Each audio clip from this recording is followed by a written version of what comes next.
ahojky, teď vám odpovím na otázky, které jste mi psali na blogu jaapitangels.blog.cz. První, Aja 11 Niké.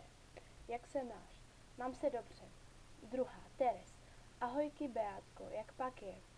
Mám se super. Co ty a Wendy a Miška? Super. Co pro ně máš? Mám pro ně vymyšlený už dáreček a ještě ho musím koupit a vyrobit. Kdy jedeš na koncík? Na koncík jedu 27. srpna a 3. září. Máš mě ráda? Ano, mám tě ráda. Co pro mě máš za dárček v tom dopísku? Ještě nevím. Co tvůj pejsek? Pejsek se má dobře a spínká. To je vše, mám tě hrozně moc ráda. Pateres. Tak tě mám ráda, ahoj. 3. Kuba. Jak dlouho máš tento blog a co tě fascinuje na Andělcích? Blog mám 3/4 roku a na Andělcích asi, že hezky zpívají, tancují, krásně se oblíkají, jsou kamarádskví, no a tak dál. 4 Klaudy 00. Na kolika koncertech jsi byla? Byla jsem na 3 koncertech. Kačíček. Ahojky Beat, jak se máš? Mám se super. Jak dlouho máš tento blog? Blog mám 3/4 roku. Baví tě blogovat? Ano, baví moc, akorát, že když je škola, tak nemám moc času. Kolikrát jsi byla na Andělkách? 3krát. To je vše, děkuji a ahoj. Taky děkuji, ahoj. 6 Majulí. Ahojky, jak se máš?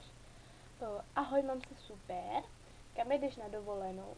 Na dovolenou takovouhle nejedem, možná jenom na nějaký výlety po České republice. Na kolika jsi byla koncertech? Na 3. Kolik máš dopisku od Andílků?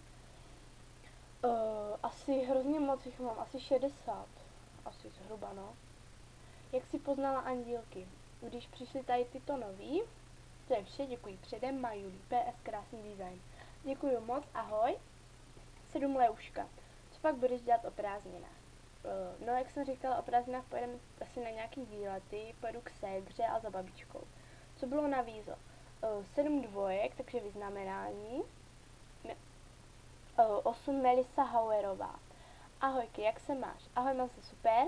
Kam jdeš na dovolenou, jak jsem říkala, na nějaký výlety. Co máš s Andělkama? S Andělkama mám hrozně moc věcí.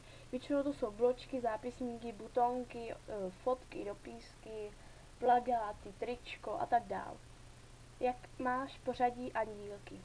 No tak určitě první je Wendy, máš zlatíčko, pak je Tereska a Míša, potom je Nikolka a Angie. Kde bydlíš? Bydlím na Moravě, kousek od Míši. Děkuji, není za co. Já taky děkuji, že jste se zapsali tady na ty otázky. Hrozně mě bavilo odpovídat. Tak to tady máte a doufám, že se zase stavíte na můj blog. Tak ahoj.